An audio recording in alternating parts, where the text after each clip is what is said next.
Mersin'den herkese selamlar.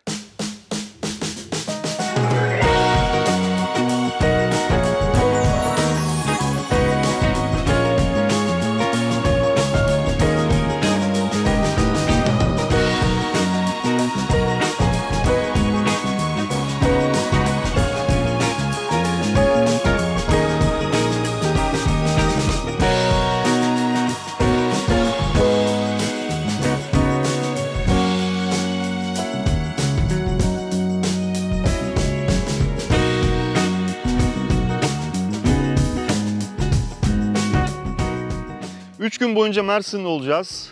Mersin'in tarihi yerlerini, doğal güzelliklerini ve en önemlisi de bizi heyecanlandıran tarafı mutfağını anlatmaya çalışacağız sizlere. İlk başlangıç noktamız Mersin Silifke ilçesinde bir kuş cenneti var Göksu Deltası'nda. Buraya geldik. Yani tam kuş gözlenecek bir mevsim de değil, aslında bir saat de değil. Ama merakımızı gidermek için geldik. İyi ki de gelmişiz. Cennet gibi bir yer. Havadan görüntülerini aldık, çok orijinal. Tabii ki kuşları rahatsız etmeden mümkün olan en tenha yerlerden çekimler yaptık. Buradan sonra nereye geçiyoruz? Liste kabarık. Çok güzel bir liste yaptık kendimize. Bir rota da yaptık aslında. Bakalım rotada ilk yer neresiyse orada tekrardan görüşelim.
Aziz Tekle Kilisesi'ne geldik. Bu kilise İmparator Zenon tarafından Ayettekle ithafen yaptırılıyor. Buraya gelirseniz bu yeraltı kilisesini görebiliyorsunuz. Sonra yukarıda yine bir kilisenin apsis kalıntıları var. 1/4 kalmış o apsisin, onu görebilirsiniz. Su sarnıçları, hamamlar ve mezarlıklar var. Yine şehrin etrafındaki sur kalıntıları da var. Ayettekle ile ilgili efsane var. Şöyle ki İsa peygamberin havarilerinden Paul'un vaazından etkileniyor. Ayettekle'ye Silifke'ye gelip bu Hristiyanlık dinini yayma görevi veriliyor. O da bu mağaraya gelip burada saklanıyor ve buradan faaliyetlerine devam etmeye başlıyor. 312 yılına kadar, yani Hristiyanlık serbest bırakılana kadar burası gizli gizli ibadet yeri olarak kullanılıyor. Böyle bir efsanesi de var bu kilisenin.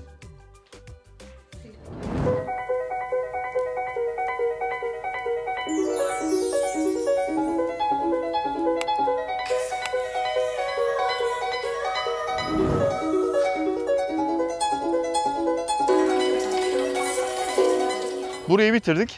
Biraz da size denizi göstereceğiz. Buradan batıya doğru devam ediyoruz.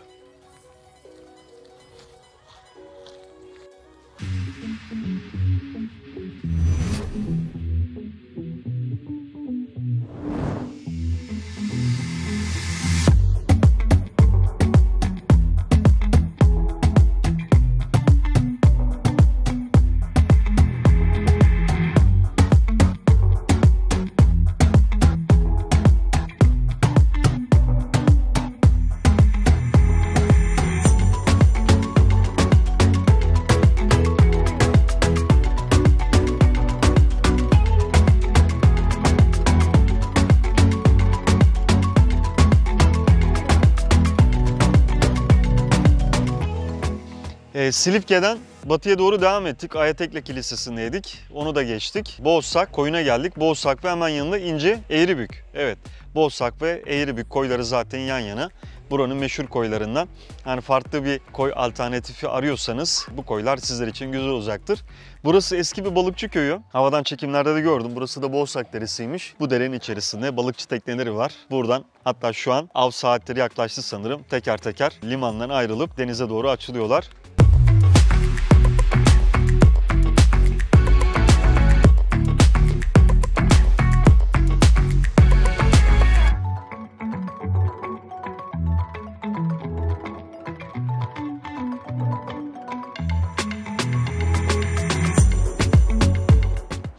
Denizden sonra biraz manzaralı bir yere çıkardım sizi. Silifke merkeze geldik. Hemen arkamızda Silifke Kalesi var. Silifke Kalesi'ni gezemiyorsunuz. Sanırım içeride bir çalışma var şu an. Biz de seyir terasına geldik. Aşağıda Göksu Nehri ve şu an Silifke ayaklarımızın altında. Biraz daha da ileride sonsuz bir Akdeniz. Sürekli bir esinti var burada. Yani bu tarafı yolunuz düşerse böyle manzaralı, yüksek yerler hoşunuza gidiyorsa, bir de çay da içmek isterseniz burası sizler için uygun olacaktır. Buradan biraz da karnımız acıktı. Yine bu bölgede yaşayan birisinin tavsiyesiyle salaş bir kasaba gideceğiz. Tabii yerini bulabilirsek. İnternette araştırdık ama farklı bir yer çıktı. Biraz daha şansımızı zorlayıp doğru yeri bulursak kasabın etleri meşhurmuş. Oraya gideceğiz. Orada tekrardan görüşelim.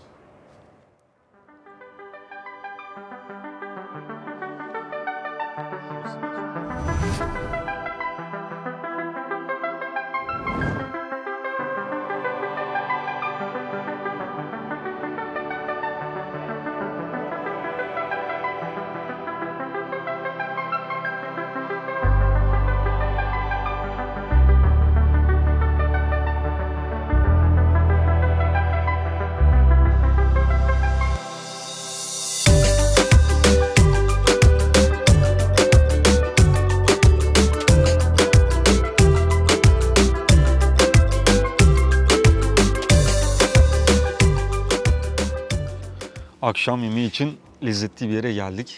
Taş ucunda Kasap Ümit'in yerine geldik. Şöyle tarif edeyim, biz biraz zorlandık bulurken kolaylaştırmak için. Google Maps'te Taşucu AKM diye yazın. O AKM'den dümdüz yukarı gidiyorsunuz. Zaten tek bir yol var.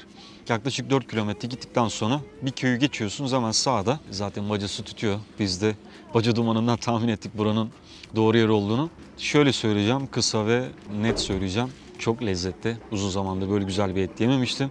1 kilo pirzola yedik. Ayıptır söylemesi. Çünkü burada kiloyla satılıyor. Biz de 1 kilo pirzola söyledik. Kuzu pirzola. Fiyatı 100 lira. Bunun içerisinde yani rahat rahat 2 hatta 3 kişinin doyabileceği bir salata ve de yine közde pişirilmiş biber ve domates vardı. Aşağıda 29 dereceydi hava en son. Burada yani üstüme bir mevsimlik bir kazak, bir mont bile giysem olur aslında. Çam ağaçları arasında hava da muazzam. Çok temiz. Servis çok hızlı. Çalışanlar güler yüzlü. Gelirseniz kulaklarımızı olumlu yönde çınlatırsınız diye düşünüyorum. Yarın görüşürüz o halde tekrardan. Günaydınlar. Bugün sizi Mersin'in tarihi yerlerine getirdim. İlk geldiğimiz yer Uzuncaburç. Buraya hem Silifke tarafından yani Atıkent tarafından hem de Kızkalesi tarafından rahatlıkla gelebiliyorsunuz. Yaklaşık 40-45 dakika bir yolculuk yapıyorsunuz.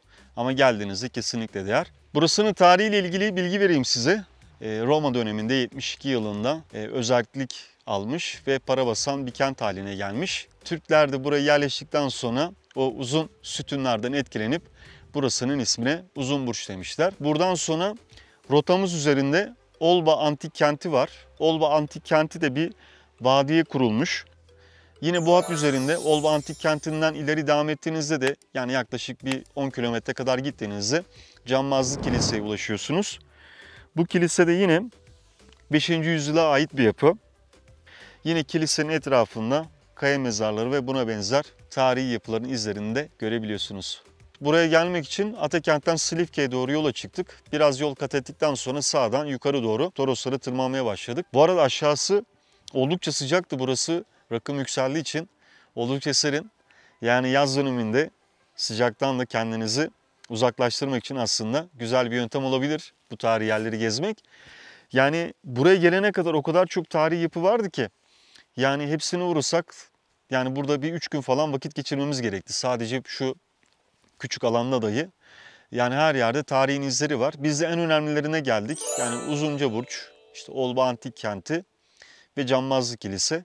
Yani bu taraflarda tarihe de merakınız varsa bu tarihi yapıları ben kesinlikle görmenizi tavsiye ediyorum.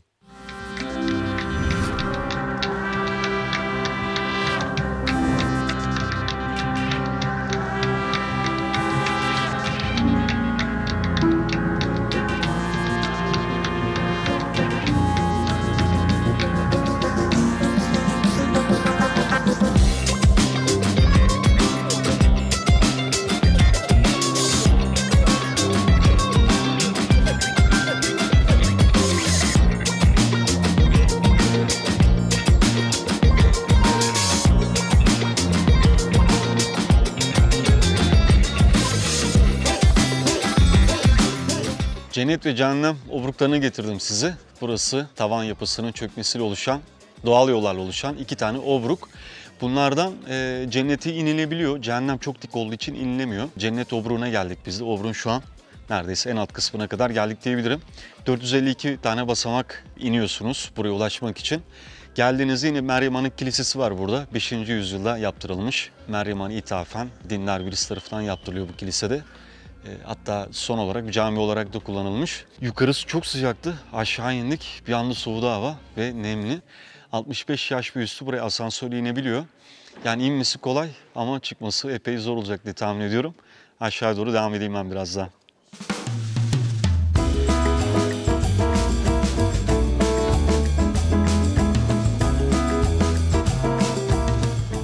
Tam Cennet Obruğu'nun en derin kısmına kadar gittik.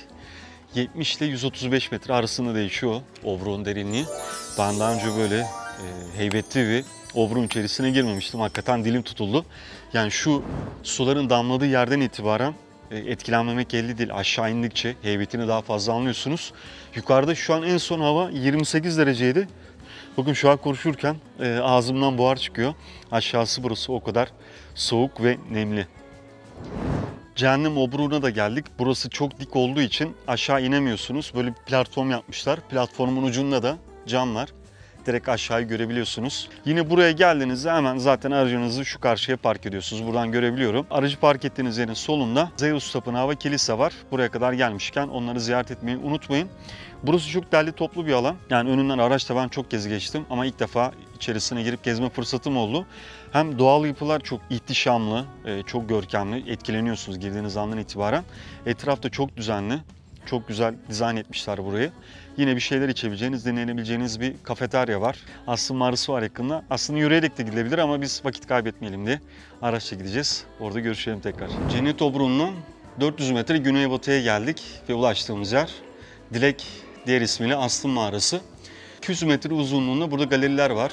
Muazzam sarkıt ve dikitler var. Burası ortalama yıl boyunca 14 santigrat derece iç sıcaklığı. Yazları %85 nem varmış, kışları bu nem oranı %98. Müze kartınızla ücretsiz giriş yapabiliyorsunuz. Müze kartınız yoksa kişi başı giriş ücreti 35 TL.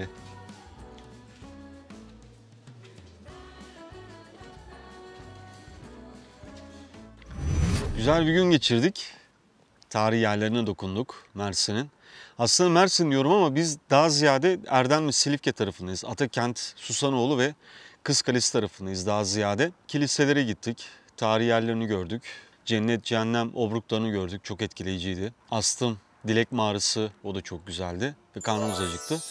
Yani bu mağara ve cennet cehennem obrukların civarında birçok mekan var. Yemek yiyebileceğiniz, işte buraya özgü lezzetleri tadabileceğiniz. Kahvaltıları çok meşhur buradaki yerlerin ve ayranları. Bunlardan bir tanesine geldik. Ayran mükemmeldi tabii ki. Sıkmayı çok beğendik. Yani sıkma dediğimiz aslında gözlemenin değişik bir versiyonu gibi. Yani gözlemenin sunum şekli farklı. Fiyatlar gayet uygundu. Buradan otele gidelim. Yarın yine bu civarda farklı bir yerde tekrardan bir araya gelelim.